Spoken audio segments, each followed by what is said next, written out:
All right. So welcome back to KV Wealth Builders.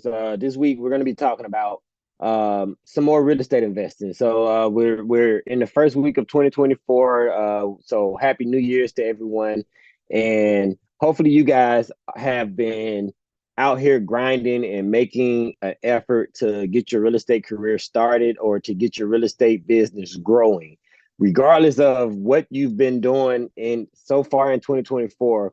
I hope that this video can serve as a catalyst to help you to grow and exponentially in 2024.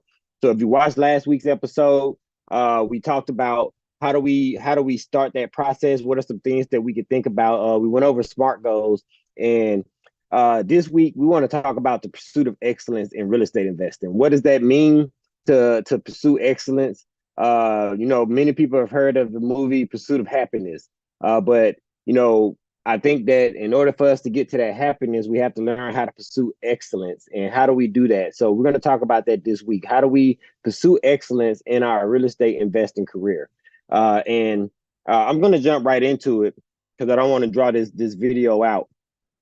So I'm gonna pull my notes up here, and what does it mean to pursue excellence? So if you are a fan of any type of sporting events, or if you are just a fan of high achievers overall, you know that achievers have a really high level of excellence that they all strive for. It's not just good enough to be a basketball player in the NBA. You want to be the best basketball player in the NBA. It's not good enough to just be a athlete in the NFL. And I'm not saying it like to downplay anyone that's in the NFL or in the NBA. It's a great achievement to make it to that level of competitiveness. But what does it mean to be excellent? What does it mean to get yourself to what many would consider Hall of Fame level? And in real estate investing, how do we do that? How, as real estate investors, whether that be you started off as a wholesaler or landlord, how do you achieve real estate excellence? How do you get yourself to a level where you can consider yourself to be excellent in that? So, how do we do that? Well, one of the things that we do, like we talked about last week, is we want to stay informed on market trends, right? You want to know what's going on in the real estate market. If you don't know what is new and what's going on, what things have changed, you can't consider yourself to be excellent in that arena. When you look at an athlete, you don't watch athletes that still play like it's 1970s. The game has evolved, right? There's new rules in the games. There's new moves to do in the games. Dunks don't look the same as they did 30 years, 20 years, or even 5, 10 years ago. Movies change. If you want to be a high performing actor or a top A-list actor, you have to take on new roles, new challenging roles. You have to continuously be evolving yourself to get to the level of excellence that you want to get. And with the level of excellence comes the paycheck, right? You watch an A-list actor because they are an A-list actor, but then even within your list of A-list actors, there are those ones that are at the top pinnacle of that list that no matter what they do, no matter what they touch, it breathes excellence. Denzel Washington comes to mind when I think about that. Denzel is one of my favorite actors. And if Denzel does a movie, chances are I'm gonna go see that movie because he has achieved a level of excellence that when I see a Denzel movie, I just feel like that's gonna be a good movie. I can trust that he took on a role that's gonna be great. So as a real estate investor, how do we do that? And what does that mean? Some people think that it doesn't mean anything to be considered excellent in your field. And I have to say that that's not true, right?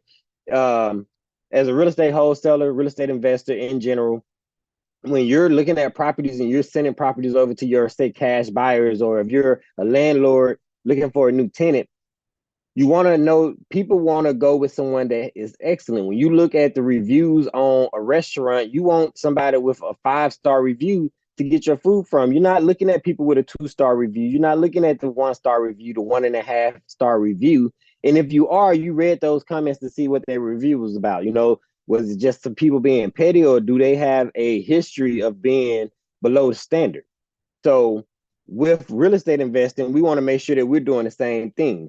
We want to make sure that when when we're interacting with people, when we're doing our deals, when we're talking to sellers, that we are looking to achieve a level of excellence, that we are well versed in what we're doing. We know about the zoning laws. We know about um, value adds on a property. We can understand and we can articulate what we're trying to convey over to that seller or to that buyer to make our deals great deals. You know, when you're as a cash buyer, when you bring a deal to me, the first few deals, I'm trying to test you. I'm trying to see, okay, how good is this person as a real estate investor? How good are they at figuring out comps? How good are they at figuring out when a deal is a good deal? Because when you bring me future deals, I may not have to put as much time and effort into looking at your deal when I already know that the deals that you're bringing me are excellent deals. You've achieved a level of real estate excellence to where I don't have to question whether or not you have a good deal.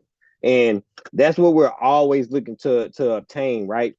So um one of the things that for me, you know, I told you guys last week, like I always go to the Bible when I'm looking for a reference or when I'm looking for guidance on different things. And so I'm going to give you a verse to start this off with, right? And we're talking about real estate excellence. How do we achieve that pinnacle of excellence, right?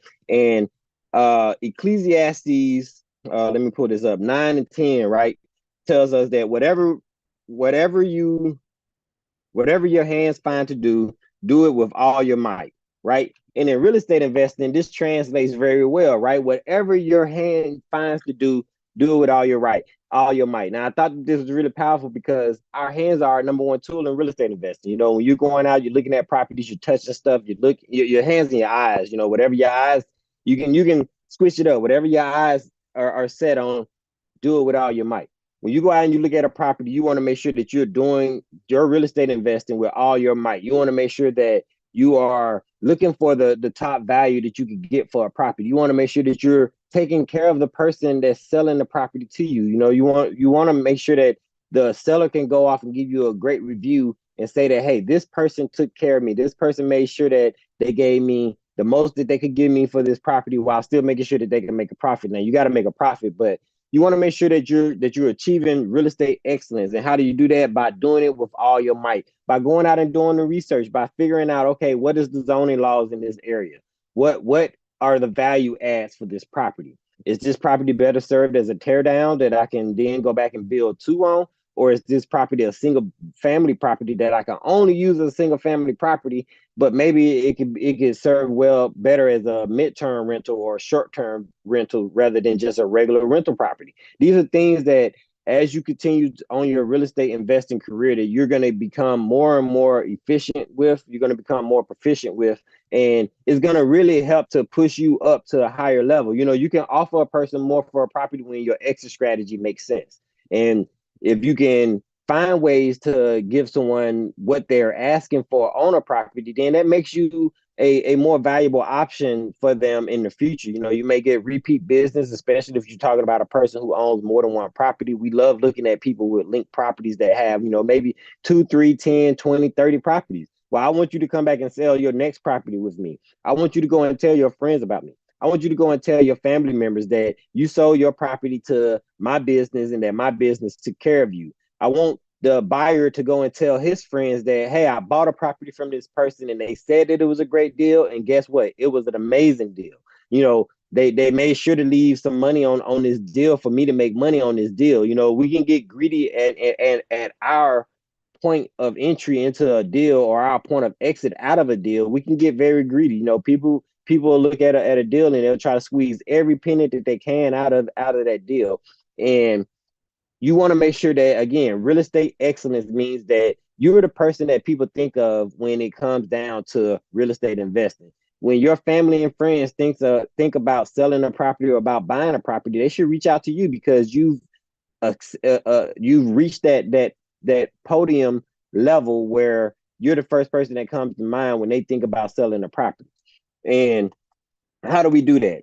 Like I said, you know, Ecclesiastes 10 tells us, you know, do it with all your might. When you wake up in the morning, you know, after giving thanks to God, the first thing on your mind should be, how do I become a better investor today than I was yesterday? How do I become a better business owner today than I was yesterday? How do I become a better whatever it is today than I was yesterday. And the best way to do that is when you go to bed at night, recap on what you've done for the day before. What did I achieve today? What could I have done better today? How do I do this better tomorrow? And if we're always aiming to get better and better every single day, then guess what? Eventually you will become the person that does the things that needs to get done so that you can reach that level of excellence. Another verse that I had was 1 Corinthians 9:24. And if you don't know anything about the book of Corinthians, the Corinth, they were athletes. So it's a very good book to go and read through, because when the apostle's writing this book to them, he's talking to a bunch of athletes, and he's using a lot of athletic terms and a lot of athletic symmetry to talk to them. And it really, there's a lot of times where they talk about running your race, making sure that you're running your race. If you watch track and field, I'm a big track and field fan. I don't watch a lot of the other sports, but I do like track and fields. And the athlete that learns how to run their race, those are the great ones. The Usain Bolts, the Sha'Carri Richardson. These are people that they run their race, and because they are so good at running their race, they have reached a pinnacle that is hard for other people to surpass. But the thing that you don't think about when you're looking at these people in their race is that on top of them building themselves up, they're building other people up. Because now I've set the bar here, and now in order for you to be better than me, you gotta achieve a level higher than the bar that I just set. So on top of building yourself, you're going to be building other people, which brings us back to some of the topics I talked about last week, which was networking. When you're networking and you're networking with people who are high level achievers, people who are seeking to achieve higher levels, you will automatically start to achieve higher, because you've aligned yourself with people that are going in the same direction or looking for the same goal that you're looking for, right? Says that two people that walk together, you can't walk together unless you're going in the same direction, right? You're going on the same path. Otherwise, you're not really walking together, right? So how do we align ourselves with people that are looking to be the high achievers that we want to be? If you're around people who are not looking to be high achievers, then the chances of you gaining anything from that relationship is slim. Now, they may gain something from you, and there's nothing wrong with being the person that helps another person to get stronger, but you want to make sure that you're aligning yourself with people who have the same pursuit for excellence that you have, right? So, and when that comes down, well, again, when it comes down to real estate investing, what does that mean? That means that you need to make sure that you're getting yourself into groups that are going to build you up. Join the KV Wealth Builders family so that you can be in a group of people that are going to help you to build yourself up. When you have a question and you need an answer, you need to have a group of people that you can go to and get an answer and not just get criticism. The one thing that I dislike about a lot of groups that I'm a part of is that they're full of critics. If you don't have a good solution for an answer for a question that someone asks, then sometimes it's best to not say anything, but join a group of get yourself with groups of individuals who are there to help you to exceed, to achieve more. Get yourself surrounded by people who are not so focused on keeping all of the knowledge to themselves that they aren't willing to give you an answer, even though they have a perfectly good answer that can help you achieve. Listen, there's enough money and enough deals out here to go around, right? I'm not competing with you on deals, because chances are we're not competing on for the same deals. And if we are, then more power to you. I want you to get a deal. I want you to, matter of fact, get the deal on the contract and bring it back to me, because I might be your cash buyer. Maybe I couldn't negotiate with that person to get this deal on the contract. Maybe this person liked talking to you more than they like talking to me. But guess what? When we can look past our personal entitlements, really is what it boils down to. We can get to a point where we can see the value in other people. I can see the value in each and every one of you guys, because you getting the deal done helps me to grow. When you have a success story, or you have a lesson learned that you can come back and share with me, guess what? Now I don't have to learn that lesson the same way you had to learn that lesson. I don't want you to have to go and learn lessons the same way I had to learn lessons.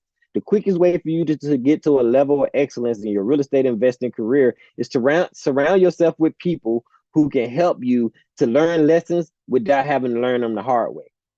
Bunny and I have done so many deals that we've learned hard lessons on. We done probate properties where, we had to get signatures from multiple people. We've done properties where we chase people around trying to make a deal out of something that wasn't a deal. And had we listened to the guidance of the people who were around us, we maybe would have saved ourselves some time and would have gotten a deal faster or gotten other deals faster because we didn't chase the rabbit or chase our tails after a deal that wasn't a deal. You know, we didn't chase behind tire kickers, and that really would have helped us out. Oh, Bunny just came in, so we're gonna add her in here too. So what is it? What does it mean? What is it not to be pursuing excellence? So one of the things that seems to be a downfall for a lot of people is analysis by paralysis, right? Over analyzing things. You know, that is probably one of the biggest downfalls for anyone in real estate investing when it comes down to achieving a level of excellence is that they overanalyze. Sometimes we get so caught up with digging into a property, looking at the numbers that we never actually formulate a deal. We never send an offer out. We never actually reach out to the person. We never skip traced them. We never called them. We overanalyzed the deal before we even got it to the point where it was a deal. So how do we not do that? How do you make sure that you don't get stuck in analysis by paralysis? I want you guys to get on YouTube and I want you to watch every video that we put out on YouTube. But what I don't want you to do is to get so caught up watching my videos that you never ever reach out to a homeowner. You never ever reach out to a cash buyer. You never actually get a property on a contract. You know, I mean, that's really good. That's really good, Ken. But one of the things that crossed my mind as you were speaking was sometimes the lessons that you have to learn can only be learned by doing the process. So sometimes we get stuck in a place because we think, oh, I need to know every single thing before I can make a move. And the reality is that you aren't going to be able to learn the things, everything that you need to know until you start to do it. When we first started, it was like every single, I mean, I say when we first started, but I mean, we're still continuously learning lessons that it was like our first one and we had to get a contract. Yeah. We're like, oh, we don't even have a contract. We got to go get a contract. So now we go get a contract. And then we were like, oh, we have to change the contract. So what do we do to get to change the, oh, we got to get get it amended. Oh, we got to get this, we got to get that. And our first one of our first ones was a church, and we had to sit in front of a panel of people multiple times to even get our first deal. So it wasn't that we had to know every single step. What we had to do was make the first step. Yep. And you know, it's funny that you say that because, you know, I guarantee you that there's at least one person out there right now that you haven't done your first deal or you haven't gotten your first property on a contract because you feel like you don't know everything that you need to know. You're never gonna know everything, right? No matter what your guru tell you, whoever you're watching on YouTube or whatever Facebook groups you're in, that the person act like they know everything, they're lying. Okay, I'm gonna tell you right now, they're bold faced lying to you if they're making you believe that they know every single thing there is to know about real estate investing. For one, every locality and every municipality is different, right? Wholesaling here in the Tennessee market is completely different than when we wholesale a property in Texas. It's completely different than when we wholesale a property in Florida. Now there may be some similarities. There are things about wholesaling and about real estate investing that stay the same, right? We're all looking to purchase property at a discount so that we can make an investment property out of it. You know, that stays the same across the board. But when it comes down to local laws, you know, nobody knows all the local laws because the local laws change. The politician that wrote the law don't know the law.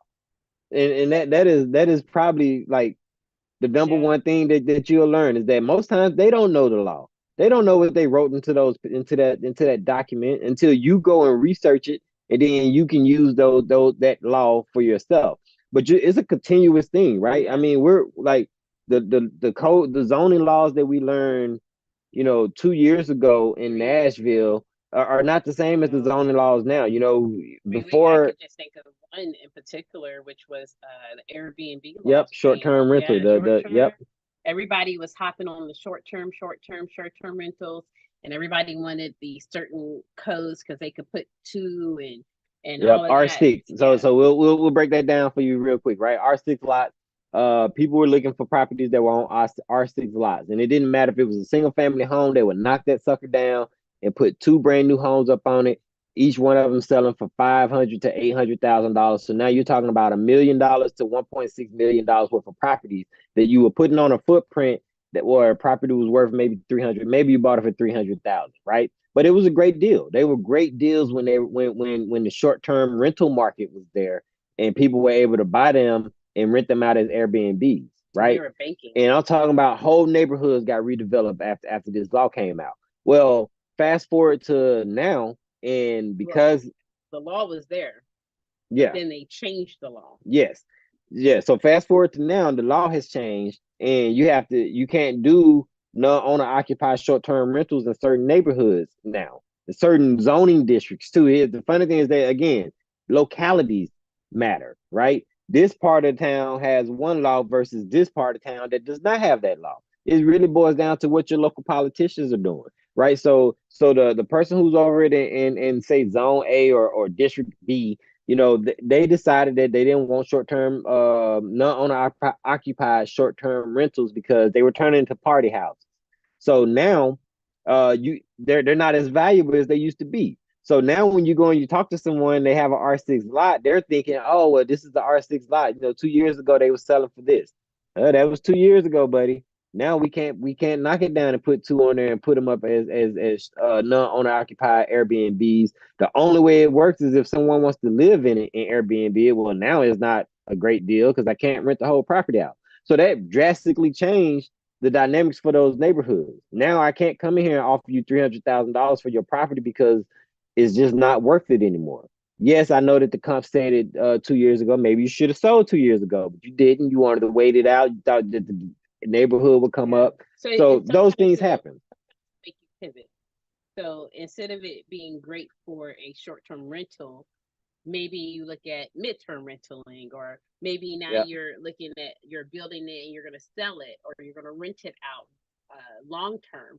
So you just have to be ready to pivot as things change. So you Yes. can't get stuck on just this one thing, this one time, and this is how I always done it, because it's possible it might change. But the first step is taking the first step. Yep. You can't even get to that point until you put that contract and got it under contract, or talk to that person first and see if they're even interested in what you got, what you have to offer. Yep. Once you get that, then you can say, okay, let me get my contract. Good good thing for you, we got contracts. Yep. So the thing is that that's one step you don't have to think about. You don't have to think about. You don't have to be us figuring out where am I going to go get a contract from. But just in case you are like us and you don't go and get our free contracts, the title company will give you contracts. Yep. Okay, they want you to get that property under contract. They want you to bring it back to them so that they can run title. And to be honest with you, aside from us, because I think we're your number one resource to be excellent, okay? And in your pursuit of excellence, KV Wealth Builders is going to be your number one resource to be excellent. I'm telling you now, and you may not understand that yet, but you will. But your number two resource is going to be your title company.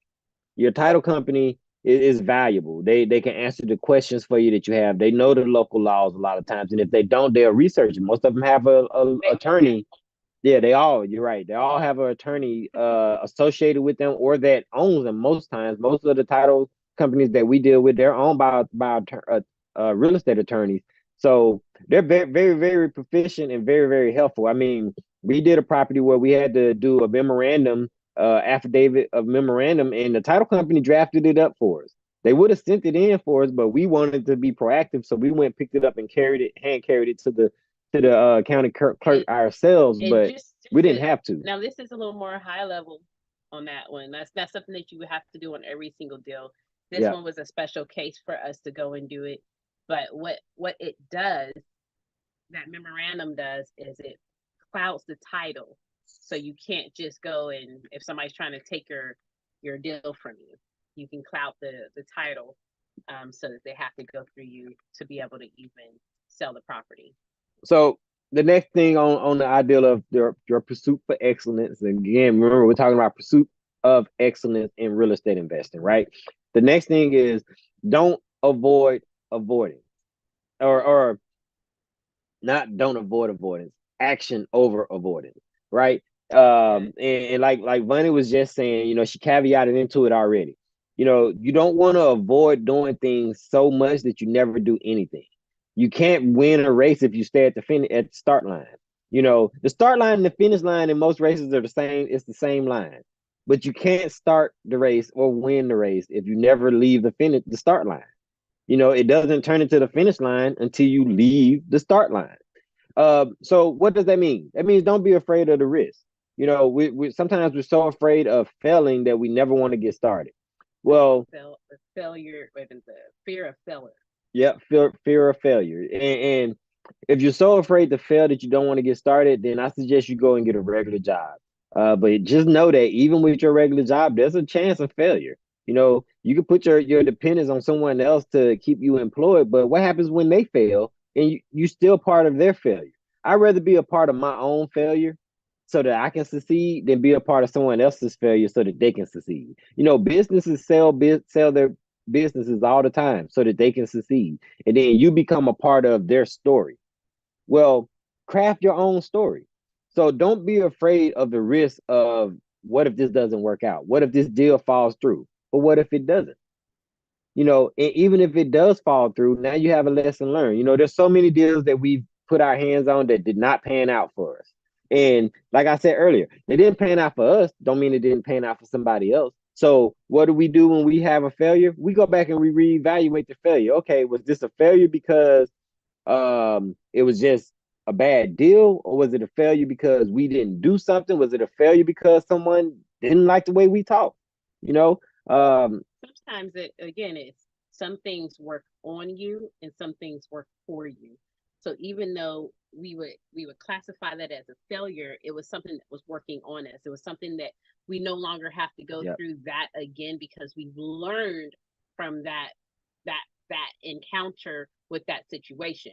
So it looked like a failure. It looked like, oh, I didn't get the deal. I failed. But you know what? There was lessons that were learned that would set us up for the next one so we wouldn't have the same encounter that we had with that one. that's so true. That's so true. And real estate investing is all about calculated risk. When you buy a property, it's a calculated risk. You don't know what's behind the walls.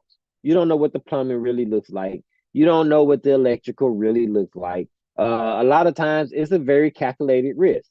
And the thing is that if you never make the decision, then you never get to take the risk. So instead of avoiding making decisions, let's just focus on making decisions.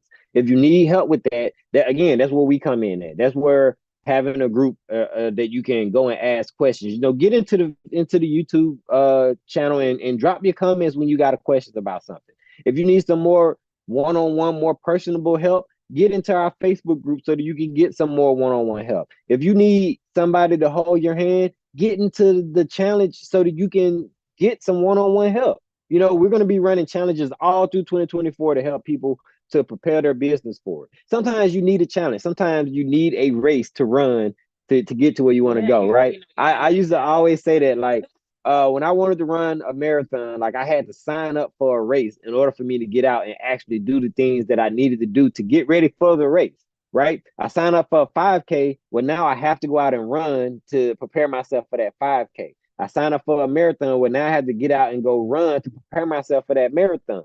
If I never signed up for a race, then it's easy for me to wake up every day and say, oh, not today. It's too cold. It's too hot. It's too rainy. I'm too tired. I'm sleepy. I didn't eat anything. Oh, I had a drink last night.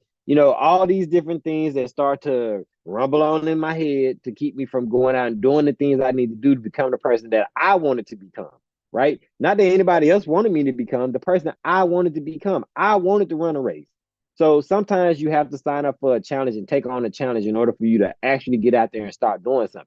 So get yourself into a challenge, get yourself into a group and do the things that you need to do to become the person that you need to become. Right. So next we're going to talk about some action steps, right? We've already hit on a lot of these different things, but one of the things that we feel is so important for any real estate investor, whether you're a wholesaler, whether you're a landlord, whether you're looking to fix and flip, is continuous education. Most of your highly skilled professions require continuing education. And I'm gonna go back to the ideal of an athlete, right?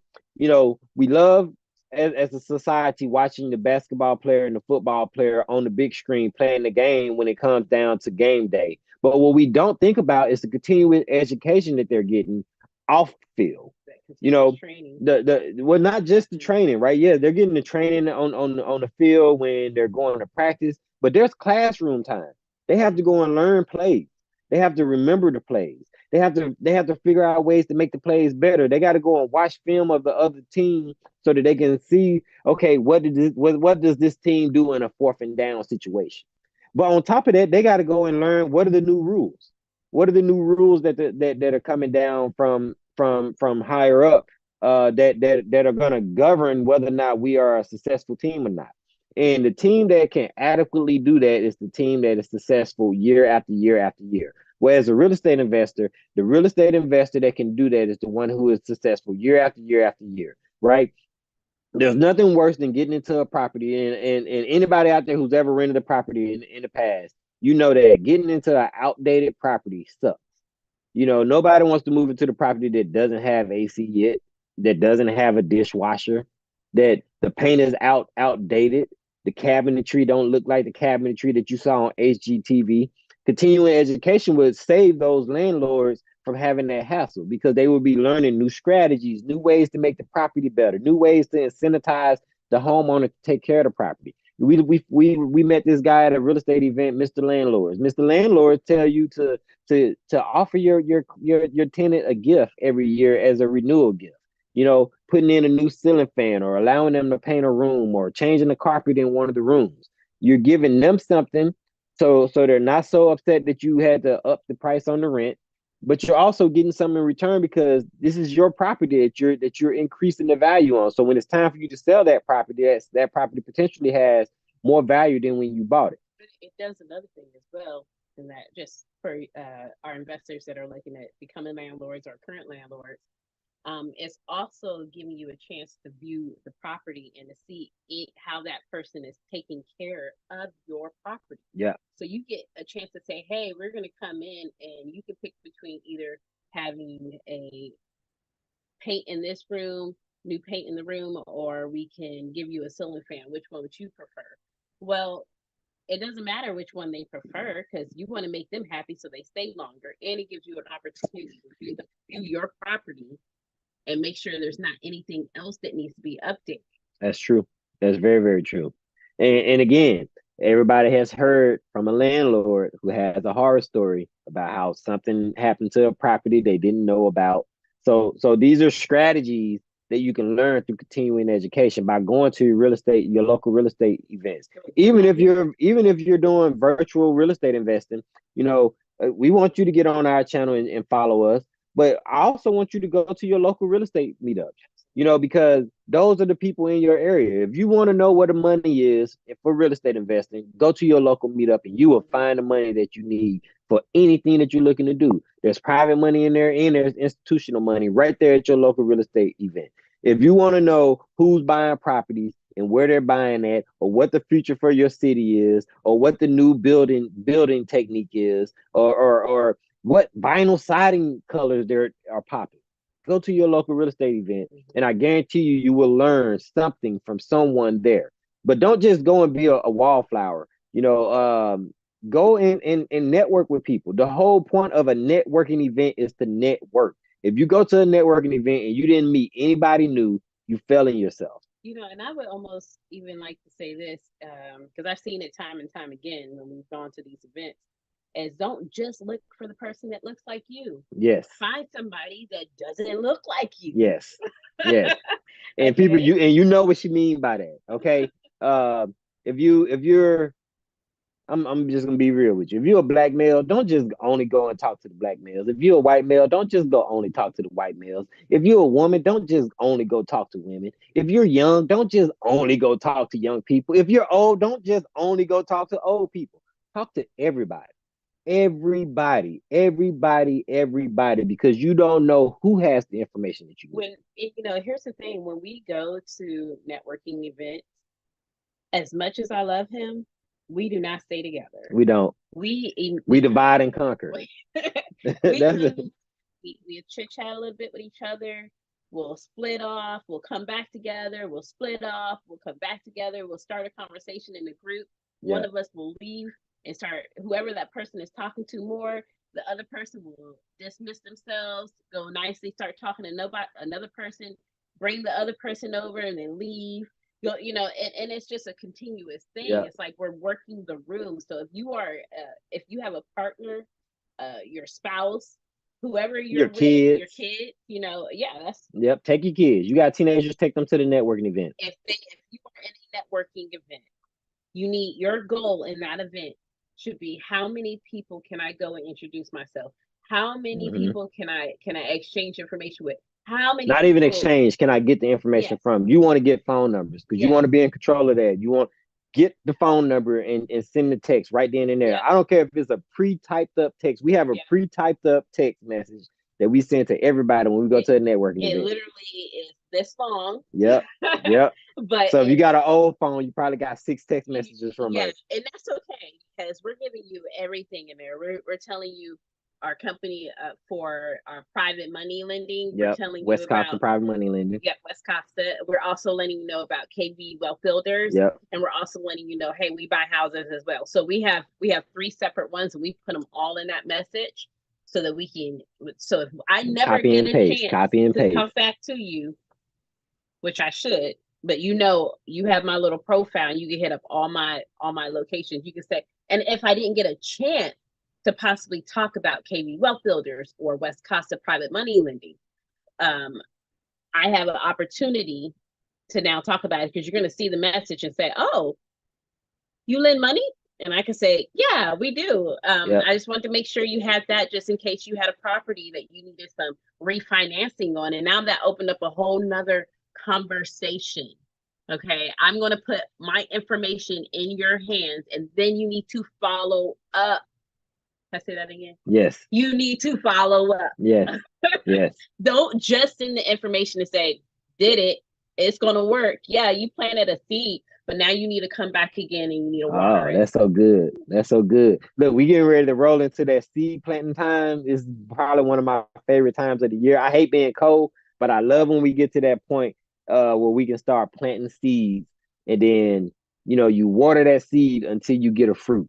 And if you stop watering the seed, it's gonna die and you're never gonna get the fruit. And then you're gonna say, well, I put all this time into this plant, but I didn't even get to get anything off of it. Well, you didn't water it, you didn't give it nutrition. Those are the things that you want to do with your leads. You want to nurture your leads. You want to hit the people up and see what they're looking for. I met Tom at the event. Well, let me hit Tom up a week from now, 2 weeks from now, and see what is he looking for. Are you still looking for a property? So which brings me to the next topic, which is in our step to step guide, we got 6 of these. So number 2 is active decision making. But on top of active decision making is the biggest thing with that is not letting deals slide by, right? You want to be able to analyze deals, analyze people, analyze situations, but you want to be able to act on them fast enough to not allow it to slide by.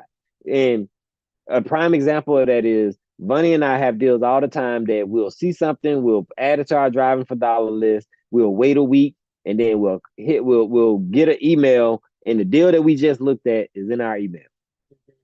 Property we just looked at, and We we had would one recently, remember? yeah And it was the renter trying to connect some kind of deal. It was really interesting. It was like months prior. Then we were a little unsure about how everything was going with them, and it was a lot going on with this story. And next thing we know, it's in our inbox. Renter's not in there no more, yeah and now it's for sale with a competitor who is wholesaling it. at the price that we were gonna offer.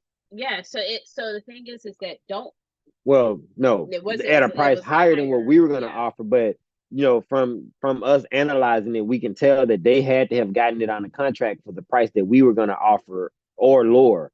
So it's like, okay, well, Had we jumped on that same day, we would have got that deal on a contract, and then we wouldn't have had to buy it from somebody else. But because we prolonged it and waited, well, now we have to buy it from someone else at a higher price, $10,000, $15,000, maybe more than what we could have gotten it for had we just called them right then and there. So these are lessons that we've learned, and we learned them because we were actively taking those first, second, and third steps. Yeah. Okay. These are lessons that you may have to learn, but these are also lessons that you don't have to learn. Yep. Yep. And so number 3 is network actively, right? Which we did just go over. But one thing that I want to add to that is participation.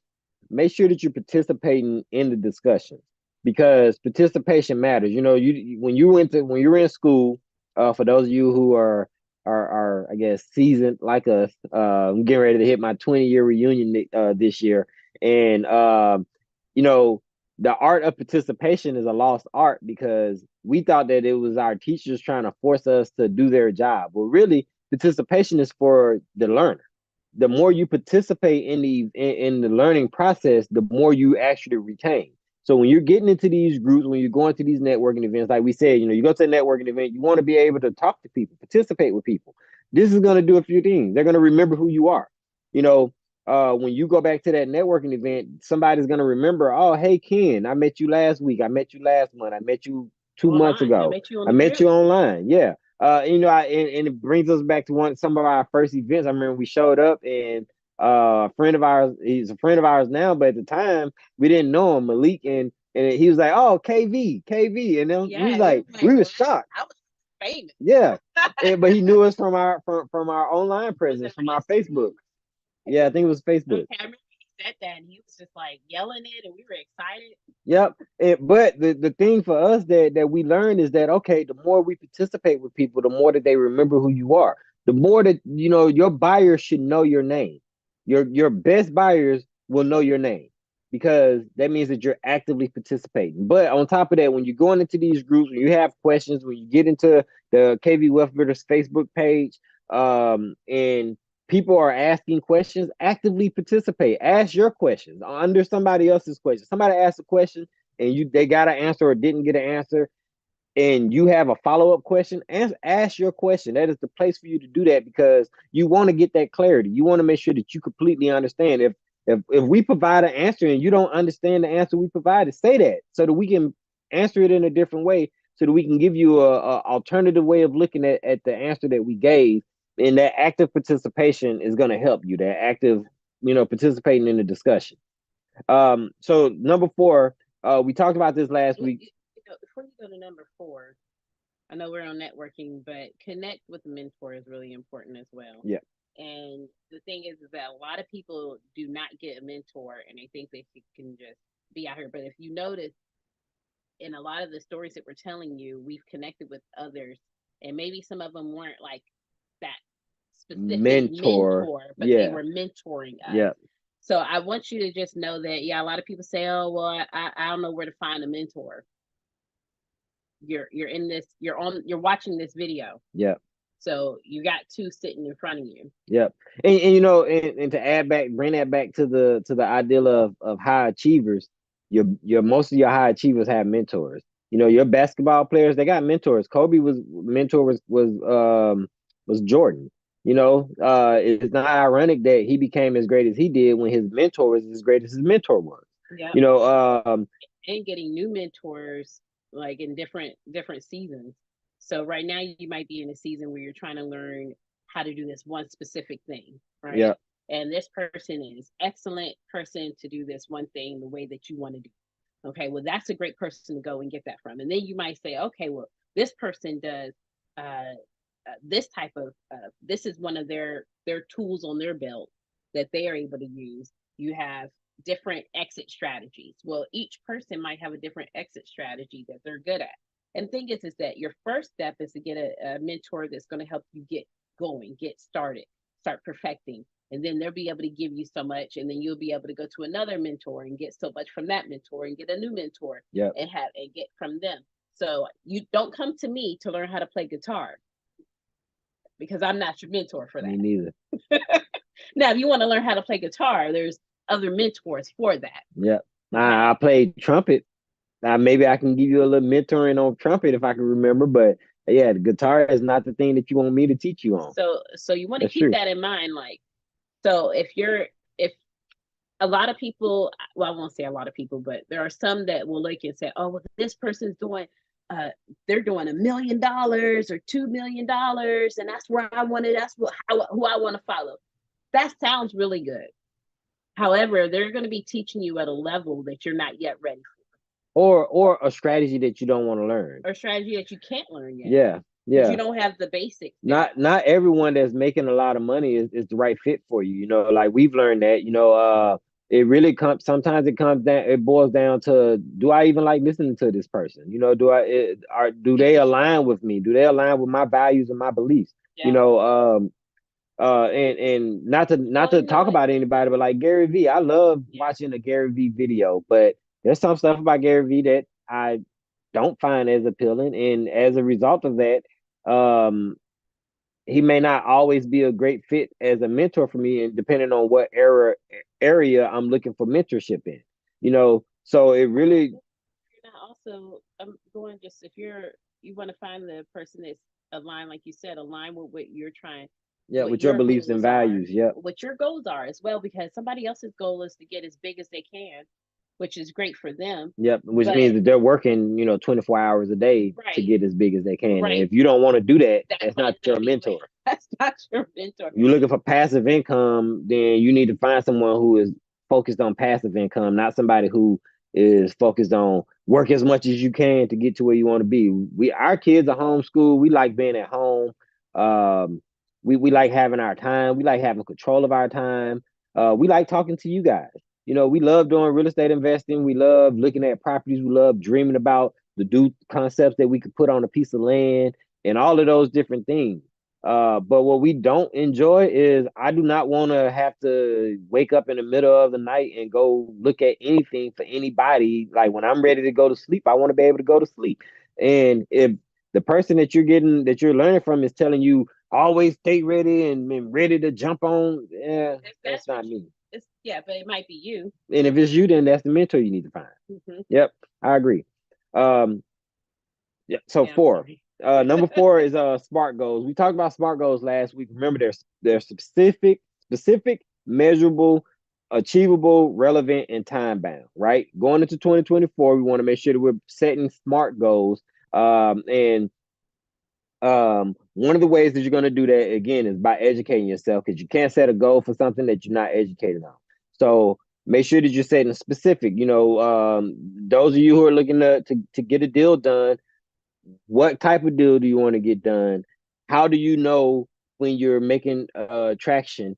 Is it achievable? Is it realistic? If you've never done a deal, how do you make it achievable? Anything is achievable with the right network. Okay. So you want to build a skyscraper, you can build a skyscraper, just probably not by yourself if it's your first time building something.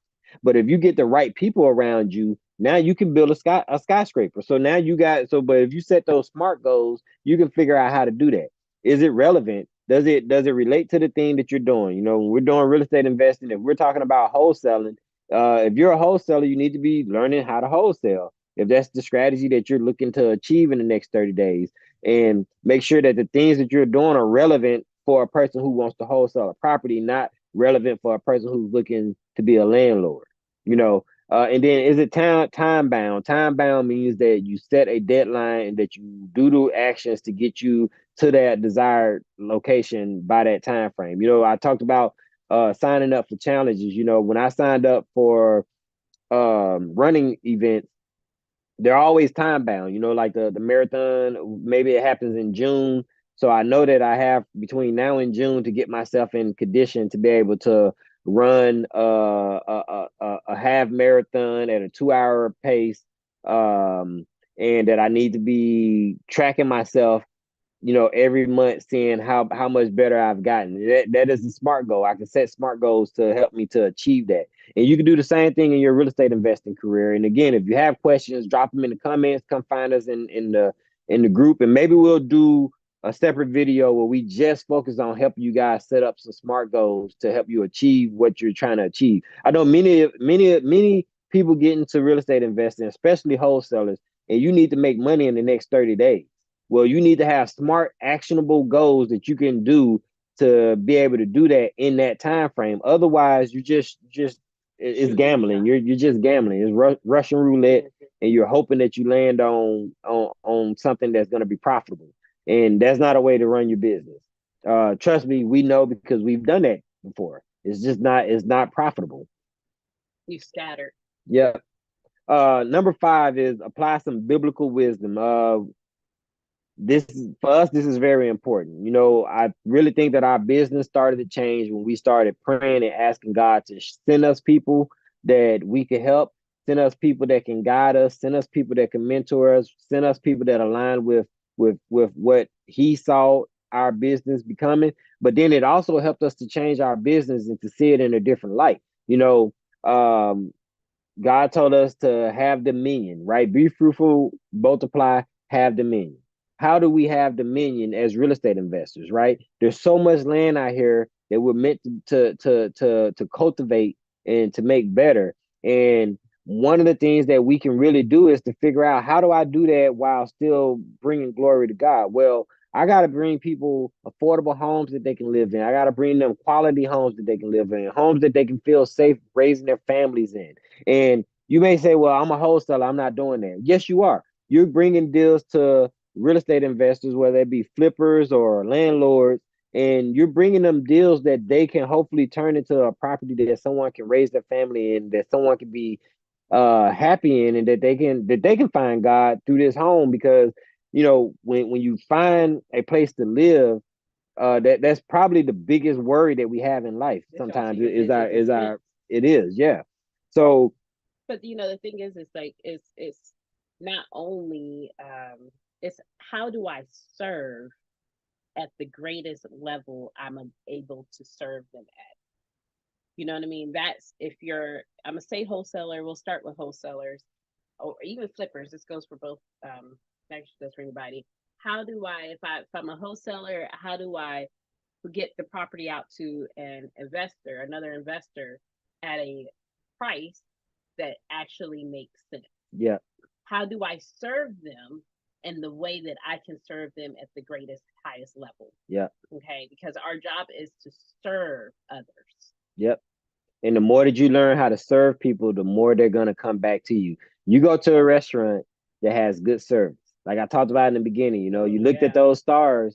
I'm looking for the 5-star review that says that you had great service. But even on top of that, so now I'm going to the restaurant that has great reviews, but I also want the server But you know, hold that on. had great But won't reviews. you spend a little bit more money to have great service? Yes, yes, yes. All day All long. day I'll long. say, oh, well, this one has a 4.5 or 4.9 or 5 stars on the reviews, and they have excellent reviews. But oh, they cost a few dollars more. But I'd rather eat there than go eat at the place with 2.5 stars.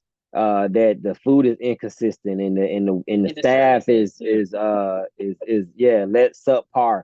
You know, but like we were saying though, you know, even at the 4.5 or the 5-star restaurant, I want the server that's a 5-star. I'm gonna go back every time. I want Bethany or whatever. You know, I'm just using names. I want the person that I felt like gave me the best service. I will wait for that person if I'm looking for a certain experience. If I'm going out on date night or we going out to celebrate some big event, I will wait on the person that I know is going to give me the good service, because that's the quality that I'm looking for. Matter of fact, I might come back because they said they work on this day. On Wednesdays. Yep. They work every Wednesday. So I can guarantee if I come back on a Wednesday, they're gonna be there. I'm gonna come back on a Wednesday. I might say, you know, Tuesday I wanted it, but I'm gonna wait till Wednesday because I know we'll say, well, because we know Bethany gonna be there, so we gonna go there on Wednesday. Yep. So as a wholesaler, as a flipper, as an investor in general, you want to make sure that you're giving high level service. The buyers will come back to you time and time again. They won't hassle you as much because they know that you give good service, you give quality products, you give a good property. You did a good review when you went through that property. Tell others.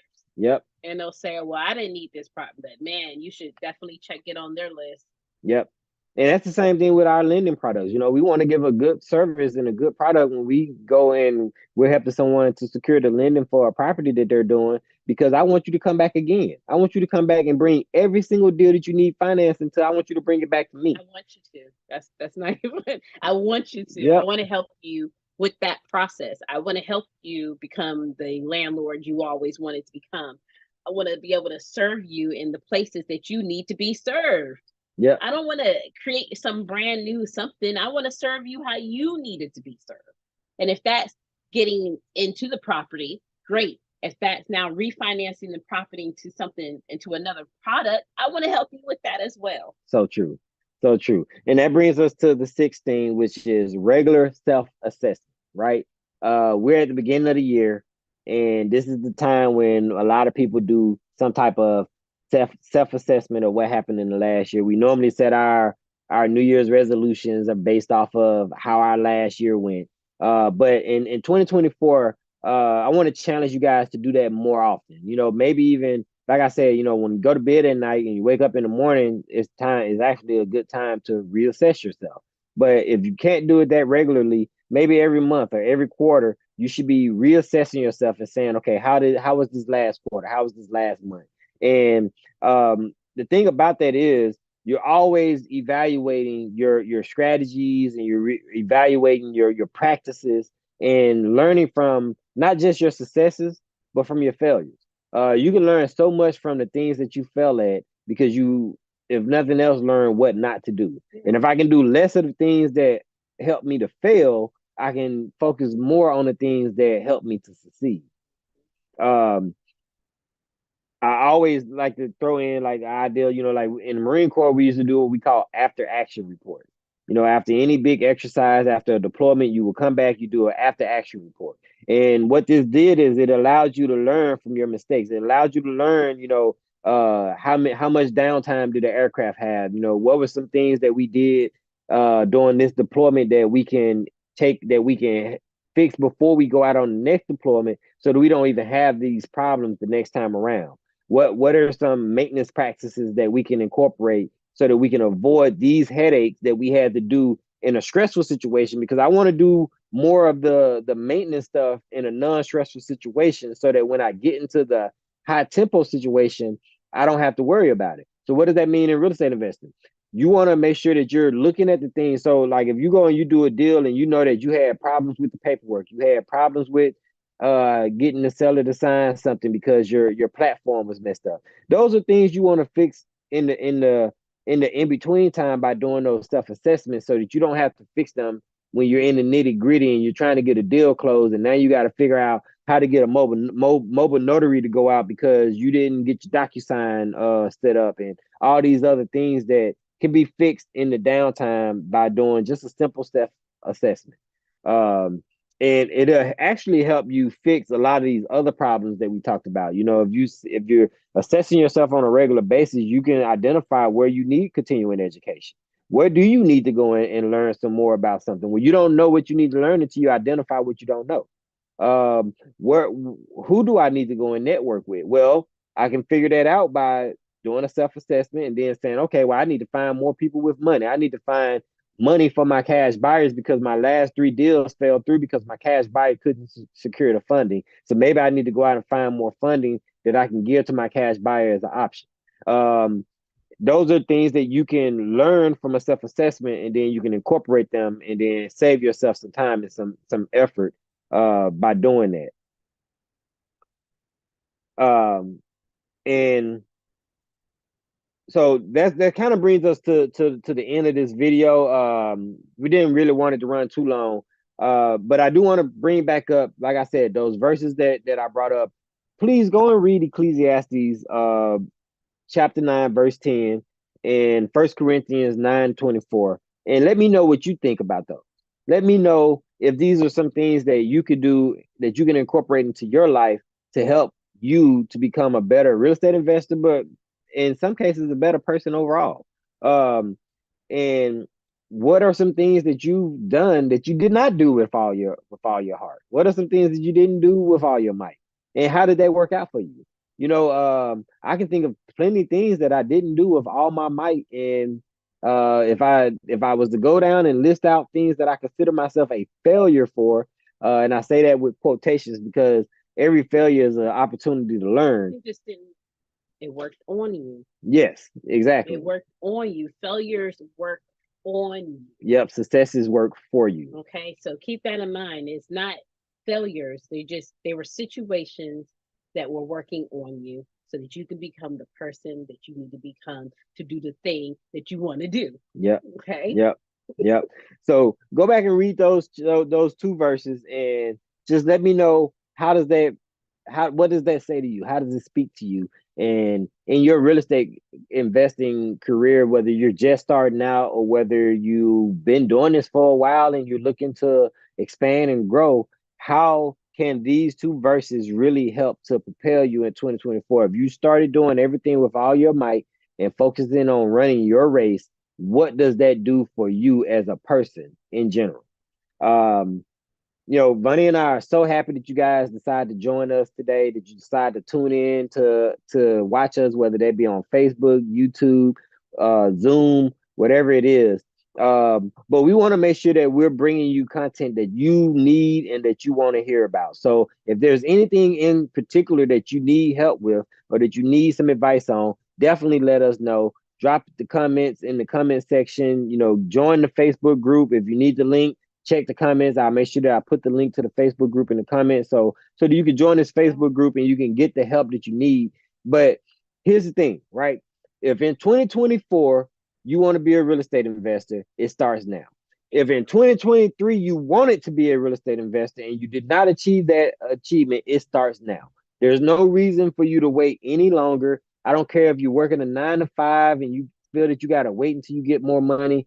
Don't do it. Okay. Don't wait. Don't wait. Start now. There is something that you can be learning. There is something you can be doing. There is someone who you can partner with that can start right now. Take that first step. Yep. That's where it is. It's not just in the I need to absorb more information.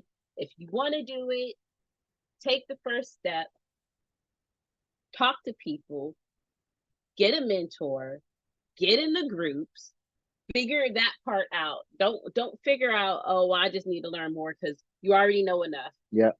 You know enough to take the real first step. You're taking a half step right now by learning those processes, but you take the full real step when you actually go out there and be actually actionable. Yep. All right. And so we love you guys. We're gonna close with a prayer real quick, and then we're gonna let you guys get to it. Um, Lord God, we want to just thank you for giving us this opportunity to come together again this week, Lord, and fellowship and network, Lord. We pray that the words that we've spoken so far that they resonate with somebody out there in the audience. We know that you know who needs to hear this message, Lord, and we ask that you bring them to hear this message, Lord. We just pray. Well, first off, actually, Lord, we want to thank you. We want to thank you for giving us this opportunity. We want to thank you for bringing us into 2024, Lord, and for connecting us with all these amazing people, Lord. And we know that you've already given us the blessings. You've already given us the answer to our prayers, Lord, and that now is up to us to start taking the steps and the actions to claim it, Lord. And I want to speak that over everybody watching this right now that in 2024 we will all come to a realization and to a point where we are ready to claim the blessings and walk into the blessings you already have set for us, Lord. We just thank you, and until we meet again, Lord, we say amen. Amen. Amen.